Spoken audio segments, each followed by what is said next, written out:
যাই হোক, নবী কয় কথা শিখাইতেছে? 5টা। 1 নাম্বার, হারাম থেকে বাঁচো, তুমি শ্রেষ্ঠ আবেদ হবা। 2 নাম্বার, আল্লাহ যা বরাদ্দ করেছে এটাতে সন্তুষ্ট থাকো, মনের দিক থেকে সবচেয়ে ধনী মানুষ হয়ে যাবা। 3 নাম্বার, ওয়া আহসিন ইলা জারিকা তাকুন মুমিনা, তুমি প্রতিবেশীর সাথে উত্তম আচরণ করো, খাঁটি ইমানদার হয়ে যাবে।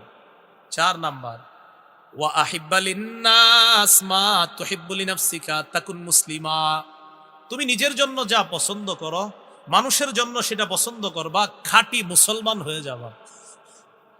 5 নাম্বার, ওয়ালা তুকসিরিদ দিহকা ফা ইন্না কাসরাতাদ দিহকি তুমিতুল কলবা, আবু হুরায়রা বেশি হাসবা না, বেশি হাসি অন্তর মৃত বানায় দেয়।